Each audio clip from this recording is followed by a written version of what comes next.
Salve família vascaína, eu tô aqui no estádio do Mangueirão. Vasco e Remo empataram aqui por 1-1.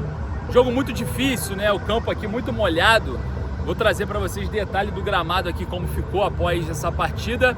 Mas enfim, o Vasco entrou em campo, controlou, né, muitas ações, principalmente nos inícios dos primeiros tempos, né, principalmente primeiro e segundo, nos inícios ali dos tempos. O Vasco conseguiu se impor, conseguiu tomar a rédea da partida. É uma equipe mais forte que o do Remo, a gente sabe disso, né? O investimento é maior, os jogadores têm mais qualidade, porém a situação não ficou muito simples aqui no Mangueirão. O Vasco, principalmente no final ali do segundo tempo, deixou novamente, cara, o empate acontecer. E não é a primeira vez que isso acontece. O Vasco vem sofrendo muitas vezes desse mesmo mal. Bola aérea, foi assim contra o Coritiba, a mesma coisa, é muito previsível. O Vasco não consegue conter essa bola aérea, né? Eu fiz uma pergunta para o técnico Renato Portaluppi, eu vou trazer aqui para vocês, mas é impressionante qual a dificuldade, né, desse time conseguir manter o resultado. Fazer 1-0 aqui não foi fácil, a gente teve várias oportunidades ali, né? Principalmente com o Johan Rojas entrando sozinho, cara a cara, acabou perdendo, né? Chutando ali em cima do goleiro Marcelo Rangel, bom goleiro Marcelo Rangel. E aí o Vasco novamente, bola na área, o Léo Jardim não se antecipa antes da cobrança, né, para evitar essa bola fechada, né, essa bola mais curta, e aí o Vasco sofre o gol de empate. E olha só, e sofre o gol de empate, o baque psicológico acontece e quase toma virada, né? Impressionante como que o Vasco sente o fator psicológico após tomar esse gol. E aí o que aconteceu durante o jogo? Renato Portaluppi colocou, né, nesse final de segundo tempo de uma forma desesperada, porque óbvio que seria cobrado, né, ao Renato Portaluppi a questão envolvendo o jogo contra o Barraca Central. Por que poupou? Poupou para quê? Foi para ganhar o jogo? Veio para ganhar, mas não venceu.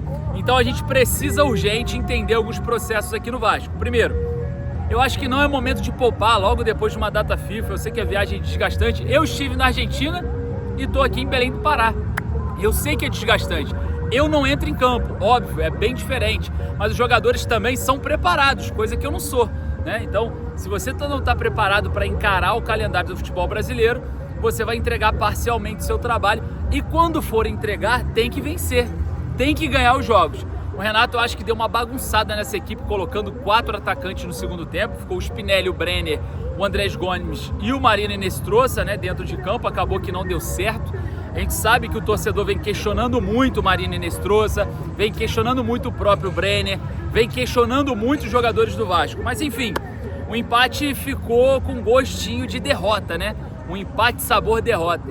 Eu acho que o Vasco precisa agora se concentrar, ir para a Copa Sul-Americana, pontuar para buscar essa classificação e quem sabe chegar um pouco mais longe nessa competição. O elenco é curto, o Renato falou de elenco reduzido, mas o Vasco precisa, né, assumir o protagonismo em algum momento, porque desse jeito não dá, né? Desse jeito não dá, toda vez a mesma coisa, todas as vezes a mesma jogada, todas as vezes o Vasco leva gol de bola aérea. Então, queria saber a sua opinião, quem foi o melhor em campo com a camisa do Vasco, quem foi o pior. Cara, eu tô na dúvida aqui quem foi o pior, tá? Eu acho que o Cuiabano fez uma partida muito boa, o próprio Johan Rojas estava bem ali na medida do possível, o Andrés Gomes, para mim, indiscutível o melhor em campo. E o pior, para você, vou deixar com você e vou ali nos comentários. Bom, acabei de sair da coletiva do técnico Renato Portaluppi e fiz uma pergunta referente a essa derrota, que é praticamente consequência e os mesmos erros das últimas, né? Vamos conferir a coletiva do técnico Renato Portaluppi aqui agora? Vamos lá. Para o torcedor do Vasco, que poderia ter sido diferente. Quero resgatar bem rápido aqui a situação contra o Botafogo, onde o Vasco ele sai na frente, toma empate depois da virada. E hoje, mais uma vez, o Vasco ganhando muito território, mas cedendo o empate após fazer o gol. O que mais está te incomodando, porque em todos os jogos do Vasco até aqui no Brasileirão, embora você não esteja desde o começo, o Vasco tem tomado gol. E esse é o 7º jogo à frente, repito, e também pela 7ª vez consecutiva no Brasileirão, o Vasco toma gol. O que mais está te incomodando com essas vitórias escapando, quase no fim ou em grande parte do segundo tempo? O que mais me incomoda é que, com todo respeito aos nossos adversários, dificilmente a gente tem tomado gols por méritos do adversário. E sim por falhas nossas. Então, essas falhas têm que acabar. Tem que ter mais atenção. Converso bastante com eles. trabalho bastante no vídeo, mostro o certo, o errado. O pouco tempo que a gente tem no campo, a gente treina. Essa semana a gente teve um tempo maior, nós treinamos bastante. Mas, infelizmente, a gente tem tomado alguns gols que a gente não pode. Eu mesmo comentei com eles agora no vestiário, que nos últimos 3 jogos, Curitiba, Botafogo e hoje Remo, a gente, no mínimo, 6 pontos. Entendeu? Então, a gente deixou escapar. Pontos importantes. Eu sei que não é fácil jogar aqui. A equipe até se comportou bem, principalmente no primeiro tempo. Criamos algumas situações também no segundo tempo. Poderíamos ter matado o jogo. Infelizmente não matamos.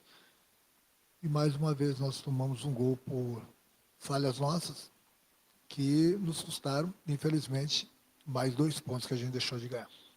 Renato, boa noite, uma satisfação falar com você. MacGyver da Rádio Mais Macapá. Bem simples, Renato.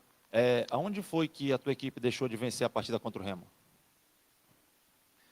Nós tivemos bem no primeiro tempo, criamos algumas oportunidades, não conseguimos fazer o gol. Segundo tempo a gente fez um gol, uma jogada trabalhada. Tivemos 1 ou 2 oportunidades claríssimas de gol. É ali que nós pecamos. Infelizmente a gente não fez. O adversário cresceu e, infelizmente, numa bola parada, eles empataram o jogo. Não é que a gente tenha cedido espaços ao Remo. O Remo foi por tudo ou nada. E a gente estava bem no jogo. Tanto é que, em hipótese alguma, eu coloquei o time para trás. Tanto é que nós terminamos o jogo com 4 atacantes. Mas, infelizmente, nós tomamos esse gol aí no final do jogo. Eu falei, tivemos as oportunidades para matar, não matamos. E deixamos escapar mais 2 pontos importantes. Renato Lineker Biondi, canal A Hora do Vasco. Você falou sobre a cobrança de bola parada. No momento da cobrança, o Léo Jardim, o posicionamento inicial dele, proporcionou uma cobrança mais fechada. Essa cobrança sai, a zaga não consegue cortar, porque é baixa, né? Se a gente for comparar com a zaga do Remo, mais um gol de bola aérea. Queria entender o que você acha de, mais uma vez, a bola aérea decidir pontos para o Vasco. E o que você viu de diferente de uma equipe que não foi para a Argentina hoje fisicamente em campo, porque parece que o Remo se sobressaiu principalmente na parte final do segundo tempo. Obrigado. Eu comentar o gol aqui, quando eu falo que a gente toma gol, falha todo mundo, e quando ganha, ganha todo mundo. Então, onde a gente falha, eu converso com eles durante o vídeo e corrijo eles, e o pouco tempo que a gente tem, a gente vai para o campo. Você falou da parte física. O Remo veio por tudo ou nada. No final do jogo, encontrou alguns espaços. Se nós tivéssemos matado o jogo, a história do jogo seria diferente. Mas deixa eu falar uma coisa. No momento que você poupa uma equipe, você acha que o treinador, em 3, 4 dias, ele vai resolver todos os problemas do time? Nenhum mágico. Eu estou poupando o time de se desgastar ainda mais. Imagina jogar na Argentina, atravessar o Brasil e vir aqui jogar. E o Remo só esperando a gente a semana toda. Então, essas perguntas que vocês fazem são válidas. Agora, se fosse assim, todo treinador pouparia o time num jogo e estaria 100% no outro. Nós não perdemos o jogo na parte física. Aliás, diga-se de passagem, desde que eu cheguei, a gente não teve tempo para treinar a parte física. A parte física se treina na pré-temporada. Na pré-temporada é que você tem tempo para treinar a parte física de um grupo. Não é durante a competição. A outra parte que nós vamos ter para treinar a nossa parte física vai ser na parada da Copa do Mundo. Então, eu não penso que o treinador, em 3 dias, ele vai estalar os dedos. Qual o problema desse time? É isso. Estalou os dedos, está resolvido. Não vamos jogar essa partida que eu vou resolver todos os problemas. Não é assim, não. Não é assim, não. Até porque a gente vê o que acontece nos outros jogos. A tua pergunta ela é boa, mas a gente tem que explicar. Não pensa que vai ser assim da noite para o dia que a gente vai resolver todos os problemas. E o meu time ele correu bem hoje, principalmente no primeiro tempo. Nós dominamos totalmente o Remo no primeiro tempo. No segundo tempo, a gente continuou praticamente, diminuímos um pouquinho o ritmo, de igual para igual. Sabíamos que o Remo ia ter que arriscar tudo ou nada. Nós criamos uma ou 2 oportunidades claríssimas de gol, claríssimas. Não fizemos. Então, já dizia o Muricy Ramalho lá atrás, a bola pune. Se tem oportunidade para matar o jogo, mata o jogo. Não matamos. Aí a conta chega lá atrás. E aí deixamos escapar mais 2 pontos. Renato, boa noite. Saulo Zaire, da Rádio Clube do Pará. Sobre esse assunto treinamentos, vocês chegaram com antecedência, foram bem recepcionados. Não sei exatamente a similaridade do clima do Rio de Janeiro com o de Belém para realizar as atividades, mas eu queria saber o que deu para trazer de bom das 2 atividades em Belém, com esse nosso clima peculiar para o jogo de hoje. E, num segundo ponto, a chuva que tinha tudo para atrapalhar o jogo, ela foi uma aliada do teu time que é mais veloz que o Clube do Remo, principalmente para construir jogadas? Boa noite, obrigado. Boa noite. Não, as viagens longas a gente sempre procura vir 2 dias antes. É uma viagem longa, do Rio de Janeiro para cá. Então, como a gente não jogou na Argentina com esse time que jogou hoje, a gente veio 2 dias antes. Justamente para descansar mais nossos jogadores, para eles se alimentarem melhor, para eles dormirem melhor.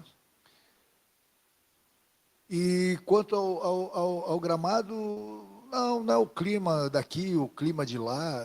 Infelizmente aqui, pelo que eu soube, nesse horário chove bastante, e aí o campo fica bastante pesado. O campo pesado, ele prejudica todo mundo. Ele prejudica o clube daqui, prejudica o clube que vem jogar aqui. Campo pesado, encharcado, ele desgasta muito os jogadores.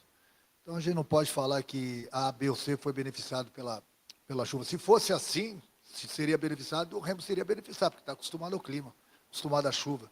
Mas não é assim, não. Ele prejudica o Remo também. Campo pesado prejudica o bom futebol. Boa noite, Renato. Felipe Araújo aqui do Felipe Esporte. Queria saber de ti, Renato, porque a gente viu o Andrés Gomes caindo muito lá pelo setor esquerdo, principalmente fazendo ali na costa do lateral do Marcelinho, né, lateral direito do Clube do Remo, no primeiro tempo. No segundo tempo, o gol do Vasco sai de uma bola cruzada, já o Andrés Gomes está lá na segunda trave do lado do setor direito.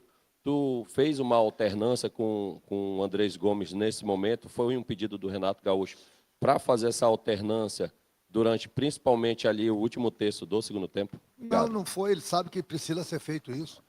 No momento que um companheiro está fazendo jogada no setor de um companheiro, o outro companheiro tem que estar fazendo no setor dele. Então o Thiago fez uma bonita jogada por aí, o Cuiabano estava por perto, o que o Gomes tem que fazer? Atacar, ele atacou a área e fez o gol. Então não é aquela exigência minha que eu quero que os meus atacantes, principalmente, fiquem fixos na posição. Eles precisam se movimentar, abrir espaço para eles e para os companheiros. Foi o que aconteceu. Não importa quem esteja fazendo a jogada. Quem não estiver participando da jogada tem que atacar a área. Ele atacou a área, fez o primeiro gol dele no Campeonato Brasileiro, um belíssimo gol, diga-se de passagem. É isso que eu quero, movimentar, para que a gente possa dificultar também a marcação sempre do adversário. Boa noite, Renato. Matar os Pauxês aqui da Liberal FM. No momento em que o Brenner perde aquele gol, o Thiago Mendes tem uma reação até exacerbada. Ele chuta a bola ali com veemência, ali a bola que estava pro Gandula. E como fazer para esse lado mental do Vasco não virar uma bola de neve? Afinal de contas, antes da parada para a data FIFA, o time era o time da virada, conquistando resultados importantes, e depois está o inverso. O Vasco está com o placar a favor e acaba tomando o empate ou a virada, como aconteceu recentemente diante do Botafogo. Cara, deixa eu falar uma coisa para você. O Vasco, ele deixou escapar dos últimos 9 pontos, nós ganhamos 2 pontos, deixamos escapar no mínimo mais 4 pontos. Mas mesmo com essa pontuação do Vasco, sob o meu comando, não sei se alguém lembra aí, eu acho que foram 9 jogos. 12ª, tinham 4 rodadas, 7 rodadas, 8 rodadas. Não só do Campeonato Brasileiro. O Vasco hoje não está numa situação melhor, porque o Vasco, infelizmente, nos primeiros 12 pontos, ganhou 1. E aí a conta chega. O Vasco ainda conseguiu se recuperar bem. Eu não estou dando os méritos para mim, não estou dando os méritos para o meu grupo. O Vasco, quando eu cheguei, o Vasco estava em último lugar, com 1 ponto. Hoje o Vasco tem 13 pontos. Já saiu da zona do rebaixamento, passou por alguns clubes, e assim é o Campeonato Brasileiro. É difícil. Se você for ver, então, aí, dos 24 pontos, os 27 pontos que eu disputei, praticamente quase a metade. Então, a gente está pagando um pouco da conta pelo início do campeonato. De 12 pontos, o Vasco ganhou 1. É simples, a matemática ela é igual no mundo todo. Os números são iguais para todo mundo. Então, eu estou satisfeito com o meu grupo. O que a gente precisa corrigir é esses gols que a gente tem tomado, que a gente tem facilitado a vida dos adversários, e para a gente ninguém dá mole. Pode ver que nossos gols são sofridos. Então, eu converso bastante com o grupo sobre isso. A gente precisa melhorar, principalmente nesse sentido, para que a gente não deixe escapar pontos importantes, com todo o respeito ao Remo, entendeu? Mas hoje nós poderíamos ter vencido. Como nós poderíamos ter vencido o Curitiba, que nós tomamos o gol no final do jogo. No Botafogo também a gente poderia ter tido um resultado melhor. Tomamos gols justamente por falhas nossas. Então, essas falhas que a gente precisa corrigir o mais rápido possível. Obrigado, Renato. Obrigado a todos. Boa noite.